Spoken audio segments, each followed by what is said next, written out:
Hi there, Lindsay here, the Frugal Crafter. Today we are doing another installment of Ask a Crafter, and these questions were pulled from the second Ask a Crafter thread on my community channel. I chose all the questions that had over 10 thumbs ups on them, so make sure if you're looking at the most recent Ask a Crafter thread over in the community channel to vote for your favorite questions so they can get answered on an upcoming video. And that's where you leave your questions for upcoming Ask a Crafter videos as well if you would like them to be considered. And this first question comes from Candace K Music. Is it better to learn to draw with pencil, charcoal, etc. before learning to paint?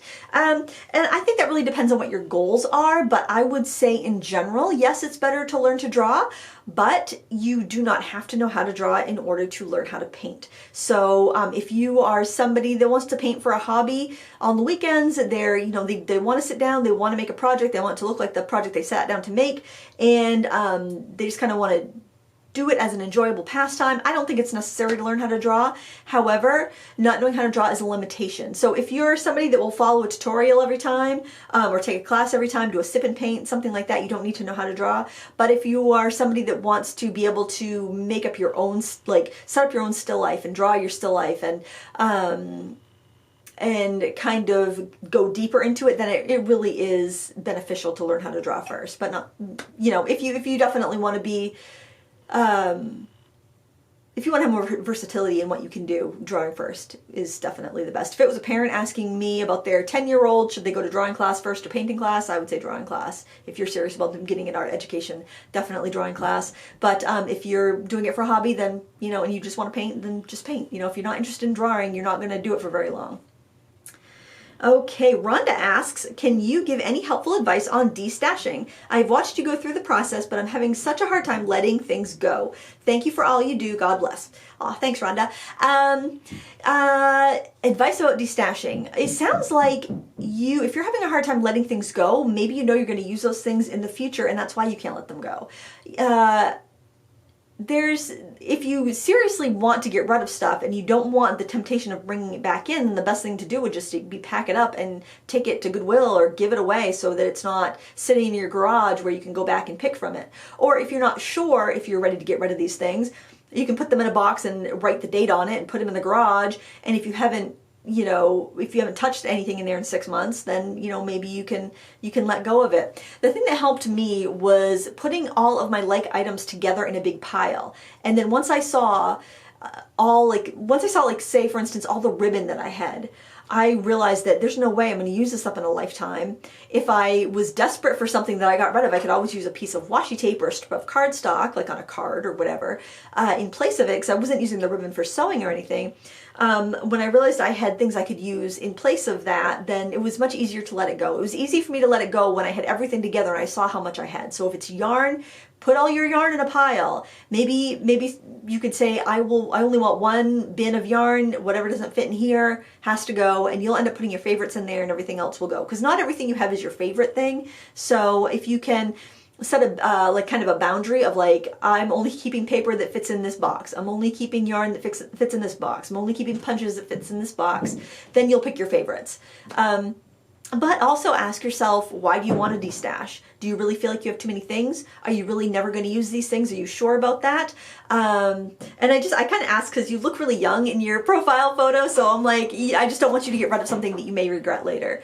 But that would be my advice. I mean, you know your own tendencies more than anybody else. I definitely have the tendency to hang on to stuff that might be useful. So when I got rid of half of my art stuff, it was very liberating. But I had to be in the right mood to do it. I had to be at the right point in my journey to do it. So if you do it and you're not ready to, or you're not sure, then that's when you end up regretting getting rid of things, and it can make things worse because then you won't want to ever get rid of anything. I don't know if that helped at all, but that's the advice I have. Let's see, the next question is from Asia. She asked, what is the best spray, varnish, or sealer for acrylic paintings? I don't know because I don't use spray varnish, so I'm sorry I don't have a pick for you. And she also asks, can you do a tutorial on how to frame and preserve pastel drawings? I actually go over that in depth in my Soft Pastels for Beginner course, and I'll put a link to that in the video description. Let's see, the next question is from Banana Bread. That's a great name. She wants suggestions on setting up palettes based on color groups instead of brands, and is this a good idea? For example, a palette with only blues, only purples, etc. I personally don't think that's a great idea. I also don't think those palettes that have room for hundreds of colors are a good idea. Like I think it's like the Roblox palette. I mean, some people have them and they love them, so I can't knock it. It's just not for me. But when you have that many choices out in front of you, it's very confusing because when you're painting, you want to just kind of grab that color and go. You don't want to be sitting there and spending precious seconds or minutes thinking, did I use that blue or did I use that blue? So like I highly recommend separating your palettes either by, excuse me, how you like to use them, like a travel palette that has colors you tend to use for landscape painting, or a studio palette that's got, you know, your favorite still life colors. I go by brand because I have a lot of paint. That's how my palettes are set up nowadays. Like, I don't even know if I have one in, let's see, I got, what's this one? This is my Daniel Smith palette, so I just have Daniel Smith colors in here. I don't have a ton of them, but I have it by brand because it just, for my brain, it's a little bit easier. Plus, I don't want to have a zillion choices when I'm sitting down to paint. So that's what I would recommend. You could do palettes for specific purposes or do them by brand, so that way you get a good feeling of how these paints behave. Maybe when you're going to buy another tube, you'll know what brand you like the feeling of the most. But I think having all your blues in one palette, all your greens in one palette would be very cumbersome, because then to do a simple picture, you've got to get out like 12 palettes, and I think that would be very frustrating. And then you've got to have room to lay them all out, and then I think it would be very confusing to figure out what paint you're using, what color you're using. Now, I did see somebody do something that was kind of interesting, and they took their half pans of paint and they put magnets on the back, and they had them, it looked like they were on a cookie sheet.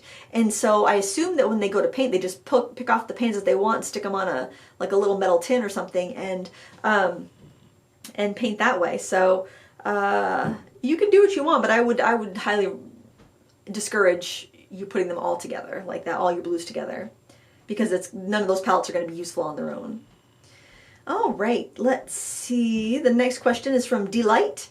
I love the look of high gloss items for my junk journal, but they always stick to other papers. Is there a way to retain the high gloss look but avoid the sticking problem? I also have that issue whenever I've used glossy Mod Podge. I think if you used Minwax polyacrylic, it wouldn't stick, because I haven't had an issue with that sticking, but Mod Podge and even some gloss and gloss mediums, they just want to stick. So try that. I think that would help. It's not cheap. It's about $17 for a quart at the hardware store. I think you have to get it at the hardware store. I don't know if they have smaller ones. So it's not a cheap product, but it's extremely versatile. I use it for so many different things.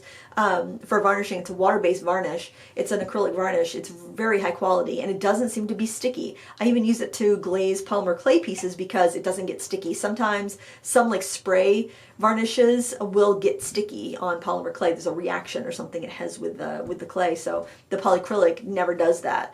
So I would think it would be good in your art journal pages as well. If you have sticky pages already, you could probably just go right over with a polyacrylic. I've also used I've used wax. I've used the like you could use, if you had a smooth page, you could put on like wax like you would use to wax furniture, like chalk paint furniture, and you could rub that in, but it's not going to be super glossy. You can buff it to make it glossier, but I don't think it's going to be super glossy, and it's a lot of elbow grease, but you could do that.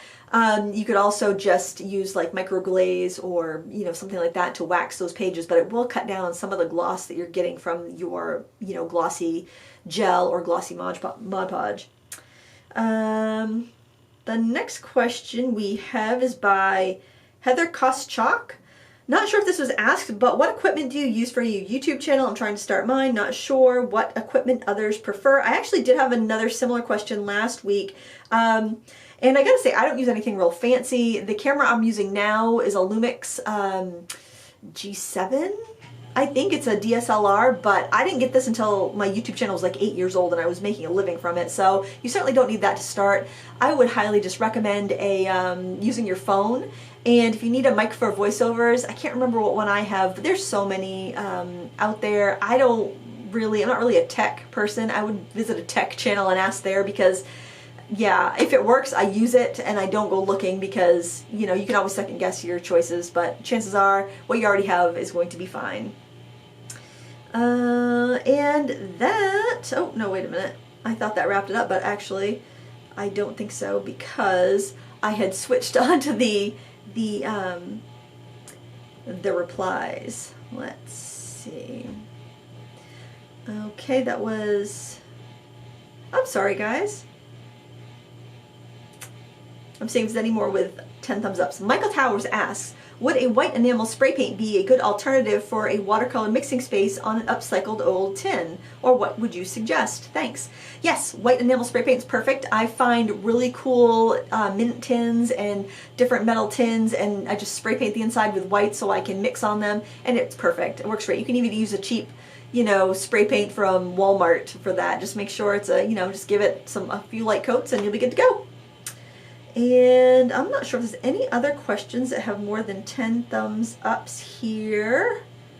Just give me a moment. I'm trying to save a tree by not printing all these out. Okay, well, I'm going to finish up with a question here. It didn't actually have any votes, but it only take actually, I'm going to do 2 more questions because they're really short. One was from the S Factor Studio. Can you use chalk paint on gel paints? On gel plates? Yes, I don't see why not, definitely. It's just a really, really matte paint. It shouldn't hurt your gel plates one bit. It might be tough to, actually no, I think it'll be just fine. It doesn't have as much adhesive as like a traditional acrylic paint that's got more gloss to it, but it should work fine. And Amber CK2 asks where not to hang watercolor. I would say don't hang watercolor in direct sunlight, but other than that, hang it up, enjoy it, because you worked hard on those paintings. And that wraps it up for the questions on Ask a Crafter on the second thread on my YouTube channel. If your question didn't get answered, I apologize. There were like 94, so I wanted to get the ones that had the most thumbs ups, and I just added those other 2 on the end because they were on the end of the thread and I was right there and I didn't have to hunt. But thank you so much for asking questions. You can post your new questions on the most recent Ask a Crafter thread on the community thread, the community tab on my YouTube channel, and I'll probably record that next batch of videos in a couple of weeks. So thumbs up for the ones you like the most, and thanks for watching. Happy crafting! Bye!